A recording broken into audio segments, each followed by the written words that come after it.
Hello friends, welcome back to my YouTube channel. तो friends, आप देख रहे हैं एक थी रानी एक था रावण। तो फ्रेंड्स, आप आगे देखेंगे कि रानी रिवाज को आवाज़ देती है कि रिवाज कहाँ हो, और रिवाज रानी की आवाज़ पे आता है।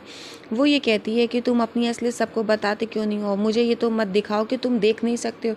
वो अपना चश्मा उतार के उससे बात करता है और फिर रानी कहती है कि तुम क्या चाहते हो। फिर रिवाज हंसने लगता है। वो ये कहता है कि मैंने चिप लगा दी है।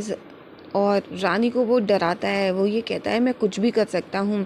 रानी कहती है मैं तुम्हारी बातों से डरने वाली नहीं हूँ। तो रिवाज कहता है कि तुम्हें पता है ये मेरे हाथ में क्या है। तो वो बताता है कि मैंने एक चिप लगाई है राघव के में, और मैं जब चाहूँ मैं यहाँ से इसका बटन दबाऊंगी, राघव बूम। और फिर रानी डर जाती है। और फिर रिवाज कहता है बताओ क्या करूँ मैं, दबाऊं बटन। फिर रानी को डराता है वो, फिर एकदम से बूम करता है और फिर वो कहता है बचाओ राघव को, बचाओ बचाओ। फिर रानी भागती हुई जाती है राघव के कमरे में, और इधर रिवाज हंसता है खूब जोर जोर से रानी को देख करके। और इधर आप मंदिर में देखेंगे कि दादी रुक्मणी और प्रेमलता जी सब लोग पूजा पे बैठे हैं। वहाँ पे हवन की तैयारी हो रही है। बच्चे कुछ खेल रहे होते हैं, अचानक से वहाँ पे गिरते हैं आकर के। एक बच्चे के हाथ से जूस का पैकेट गिर जाता है हवन कुंड में।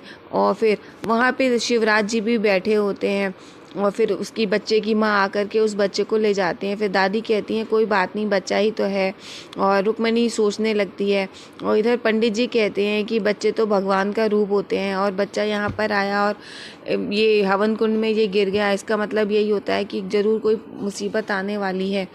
और इधर आप देखेंगे कि राघव सो रहा होता है। रानी जाती है, राघव को देखती है और वो ये ढूंढने की कोशिश करती है कि चिप कहाँ। इतने में पीछे से रिवाज आ जाता है हंसता हुआ। वो ये कहता है कि क्या ढूंढ रही हो।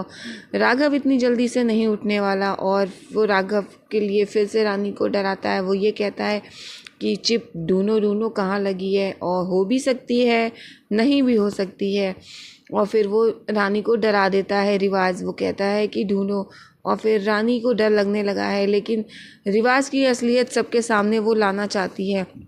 रिवाज कहता है कि तुम मेरी असलियत किसी को नहीं बताओगी, और तुम्हें ये वादा करना पड़ेगा, तुम अपने काम से काम रखो, हम अपने। तो फिर वो वादा करते हैं। इतने में रिवाज रानी का हाथ पकड़े होता है, फिर वो छोड़ता नहीं है।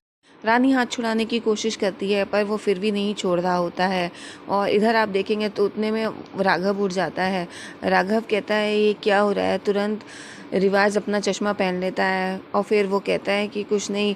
फिर रानी कहती है मैं रिवाज जिया जी को कॉन्ग्रेचुलेशन कर रही थी, क्या वो पापा बनने वाले हैं। तो राघव भी विश करता है।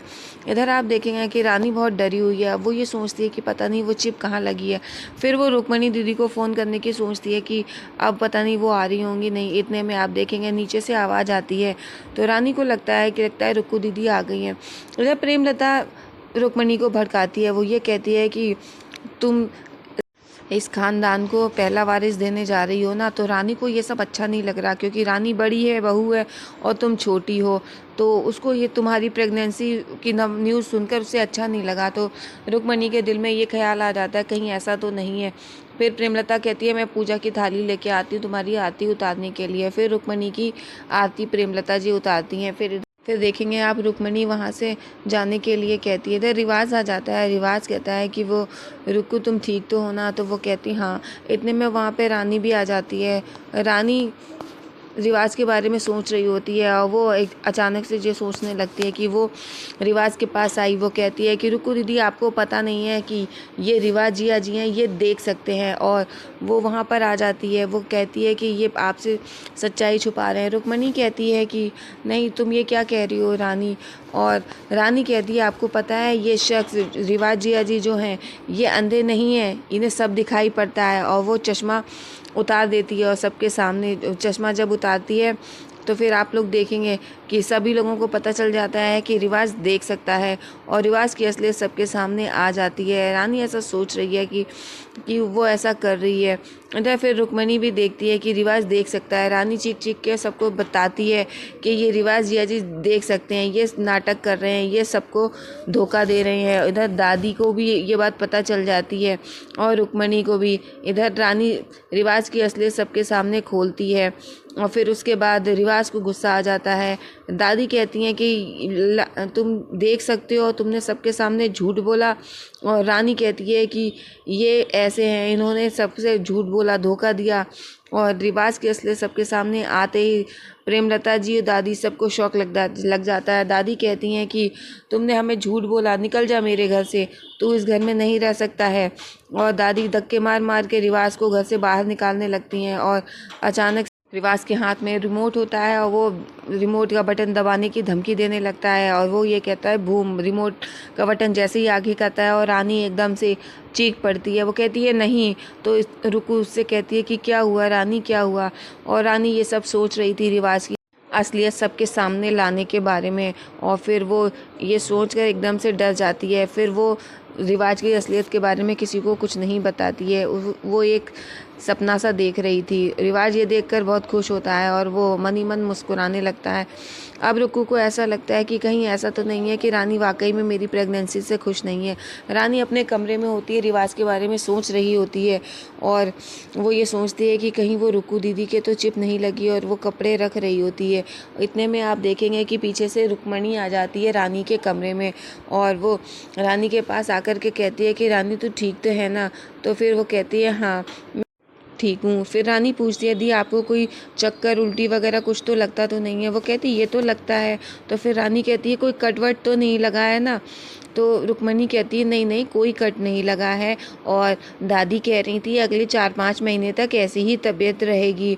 और फिर वो बताती है कि देख रानी, मैं तुझसे एक बात कहूँ ना, कि ये जो बच्चा है वो आ रहा है, वो तेरा भी तो कुछ लगता है ना, तू भी तो मासी है ना, तो उसको अपना समझना। तो रानी कहती है रुक्मणी से दी मैं अपना नहीं समझती, वो हमारा ही तो है। और आप ऐसी बात क्यों करती हो कि मैं उसके बारे में ऐसा सोच भी नहीं सकती, मैं तो मासी हूँ, मैं बहुत खुश हूँ। और फिर वो दोनों लोग गले लग जाते हैं। रुक्मणी और रानी गले लगे हुए होते हैं। अचानक से रानी के मन में फिर उस चिप का ख्याल आता है। तो फिर गले लगे में ही रुक्मणी को वो पीछे से चेक करने की कोशिश करती है, पीठ वीठ पे हाथ लगा करके कि कहीं पे चिप तो नहीं उसे महसूस हो रही है।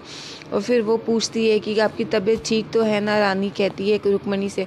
तो रुक्मणी कहती है हाँ मैं बिल्कुल ठीक हूँ, कोई परेशानी नहीं है। तो रानी घबराई हुई है। तो रुक्मणी कहती है कि नहीं, दादी ने कहा है कि सब ठीक है, मुझे कोई प्रॉब्लम नहीं है, अगले 4-5 महीने तक ऐसी ही तबीयत रहेगी। तो फिर ये बता करके रानी को वो कहती है कि तू घबरा मत, सब ठीक हो जाएगा। और वो ये कहती है कि जब से ये बच्चा मेरे पेट में आया है तब से प्रेमलता माँ बहुत ख्याल रखने लगी हैं हमारा। वो देखो बुला रही हैं खाना खाने के लिए, जूस के लिए, मैं जाके आती हूँ, अच्छा तो अपना ख्याल रखना। इतना कहकर रानी से कह के वो वहाँ से चली जाती है। और फिर से रानी रिवाज के बारे में सोचती है कि कैसे वो रिवाज जिया जी की असलियत सबके सामने ले आए। अब रुक्मणी भी प्रेग्नेंट है तो रानी भी रुक्मणी से